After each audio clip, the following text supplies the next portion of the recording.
আসসালামু আলাইকুম ওয়া রাহমাতুল্লাহ।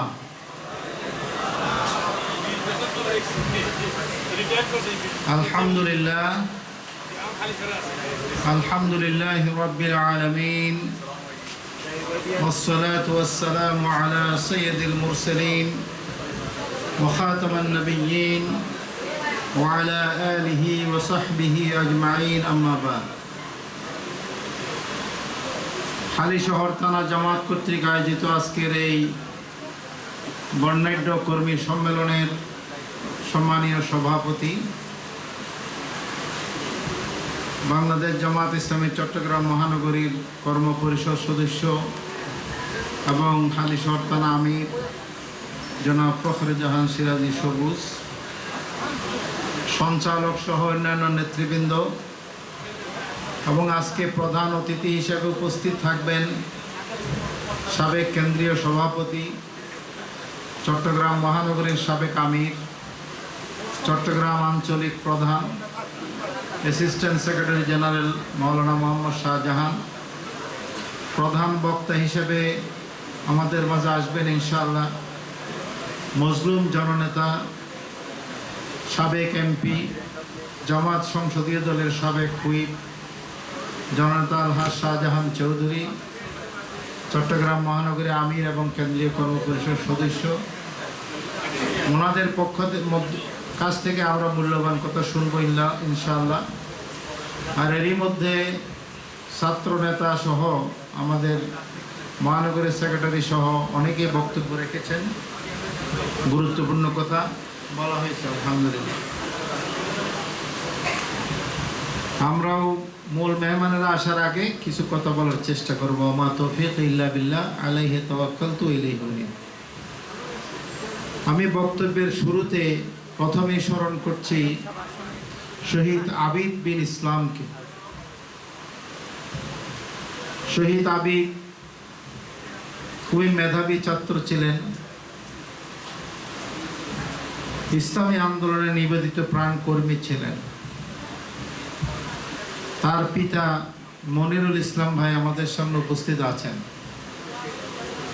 তার মা হচ্ছে উম্মে সালমা নার্গিস, তিনি শিক্ষিকা, তিনিও আছেন। তার ভাই জেহাদও আছেন। কিন্তু এই চারজনের সদস্যের মধ্যে আবিদ আমাদের কাছ থেকে হারিয়ে গিয়েছিল।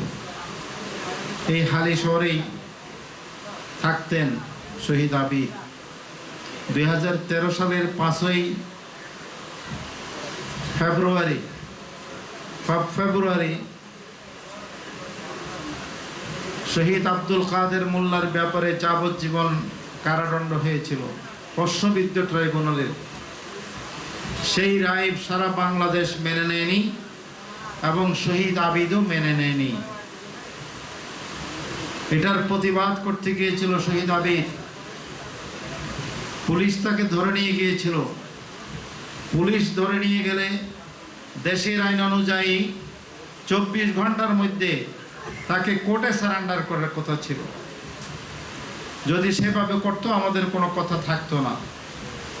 কিন্তু সেই স্বৈরাচারী শেখ হাসিনার পুলিশ বাহিনী শহীদ আবিদের মতো 18 বছরের একজন টকবগে যুবককে পিটিয়ে পিটিয়ে তার দুটি চোখ পর্যন্ত উপড়ে ফেলা হয়েছিল। এইভাবে নির্মম আঘাত করে তাকে হত্যা করা হয়েছিল। সেই শহীদ আবিদের ময়দান হচ্ছে হালিশহর। সেই শহীদের উত্তরসূরি হচ্ছে আমাদের রংপুরের আবু সাইদ, যিনি বলেছিলেন আমার বুক পেতে দিলাম গুলি মারো। সেখান থেকে আজকের এই পরিবর্তনের সূত্রপাত হয়েছে। মূলত এই শাহাদাতের মিছিল শুরু হয়েছিল 1969 সালের 15 অক্টোবর থেকে। শহীদ আব্দুল মালেকের শাহাদাতের মাধ্যমে এই শাহাদাতের ধারা শুরু হয়েছে। আওয়ামী লীগ এমন ফ্যাসিবাদী সংগঠন, স্বৈরাচারী সংগঠন, সন্ত্রাসী সংগঠন, মাওলানা মওদুদী রাহমাহুল্লাহর সাথে সারা জীবন গণতান্ত্রিক আন্দোলন করেছেন শেখ মুজিবুর রহমান। সেই মাওলানার জনসভা ছিল 1970 সালের 18 জানুয়ারি পল্টনের ময়দানে। সেই পল্টনের ময়দানের জনসভাকে পর্যন্ত তারা সহ্য করে নাই। তারা সেখানে হামলা করে 4 জন ভাইকে শাহাদাত বরণ করতে হয়েছিল আমাদের 1970 সালের 18ই জানুয়ারি, এবং প্রায় 4 শতাধিকের মতো আহত হয়েছিল। এইভাবে তারা নির্বাচন তো মেনে নেয় না, কোনো পার্টির জনসভাও সহ্য করতে পারে না। এইরকম ফেসিবাদী একটি দলের অধীনে আমরা বিগত 18 বছর ধরে নিষ্পেষিত ছিলাম। সেই নিষ্পেষণ থেকে, সেই নির্যাতন থেকে 36শে জুলাই, জানেন তারিখটা আপনারা?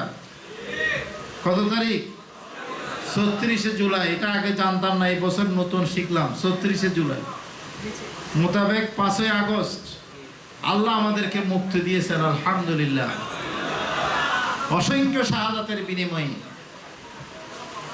এইভাবে শহীদ আব্দুল মালেকের উত্তরসূরিরা যুগে যুগে শাহাদাত বরণ করেছেন। আমাদের নেতৃবৃন্দকে শাহাদাতের সুরা পান করতে হয়েছে, এবং এখানে হালি শহরে আমাদের গৌরব শহীদ আবিদ বিন ইসলামকেও এই সারিতে নাম লেখাতে হয়েছে। আর এই যে ষড়যন্ত্র শুরু হয়েছিল কখন? আওয়ামী লীগ কখনো নির্বাচনে বিশ্বাস করে না। 1973 সালের নির্বাচন হয়েছিল তাদের অধীনে, কিন্তু আসলে কি নির্বাচন হয়েছিল?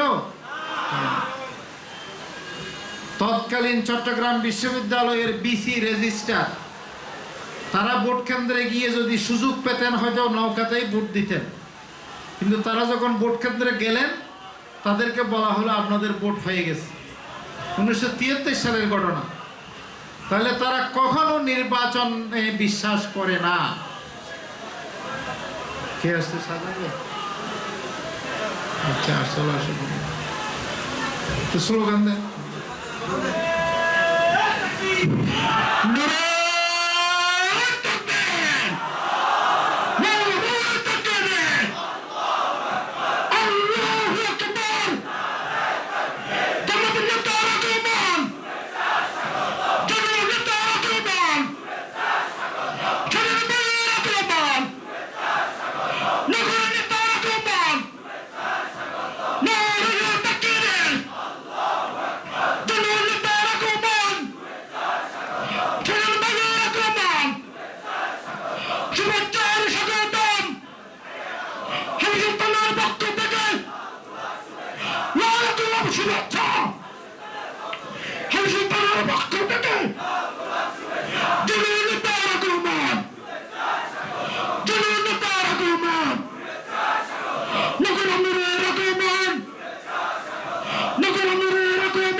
আলহামদুলিল্লাহ, আমাদের প্রধান বক্তা কেন্দ্রীয় কর্ম পরিষদ সদস্য জননেতা আলহাজ শাহজাহান চৌধুরী আমাদের মধ্যে উপস্থিত হয়েছেন। আলহামদুলিল্লাহ।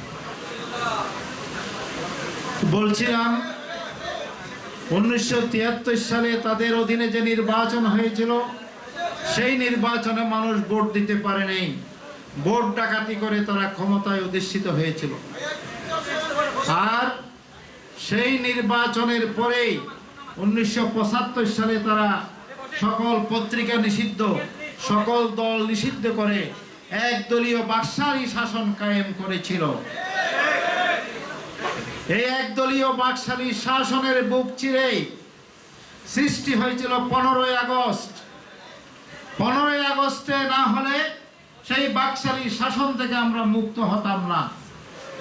15ই আগস্টের সূত্র ধরে 1979-তে দ্বিতীয় সংসদ নির্বাচন এবং বহুদলীয় গণতন্ত্রের যাত্রা শুরুর প্রাক্কালেই আবার 1982 সালে আমরা সামরিক শাসনের কবলে আমাদের পড়ে যেতে হয়। দীর্ঘ 9 বছর সংগ্রামের পরে আমরা আবার ভোটাধিকার প্রতিষ্ঠা করি কেয়ারটেকার সরকারের অধীনে, এবং 1991, 96 এবং 2001 তিনটা নির্বাচনে মানুষ আগ্রহ ভরে ভোট কেন্দ্রে গিয়েছে এবং ভোট দিয়েছে। কিন্তু আমাদের বৃহৎ প্রতিবেশী দ্য বিগেস্ট ডেমোক্রেসি নামে খ্যাত দেশটি গণতন্ত্রের এই অভিযাত্রাকে পছন্দ করে নাই, মেনে নেয় নাই। সেজন্য তাদের এই ইঙ্গিতে এদেশে সৃষ্টি করা হয়েছিল লগি বৈঠা তাণ্ডব। লগি বৈঠা করে 28শে অক্টোবর 2006 সালে পল্টনের ময়দানে পিটিয়ে পিটিয়ে সাপের মতো মানুষ হত্যা করা হয়েছে এবং লাশের উপর নাচানাচি করা হয়েছে। এই জঘন্যতম পিশাচিকতা সৃষ্টি করে বাংলাদেশের গণতান্ত্রিক ধারাকে নস্যাৎ করে দেওয়া হয়েছে। এরপরে আসলো 1/11 অসাংবিধানিক সরকার।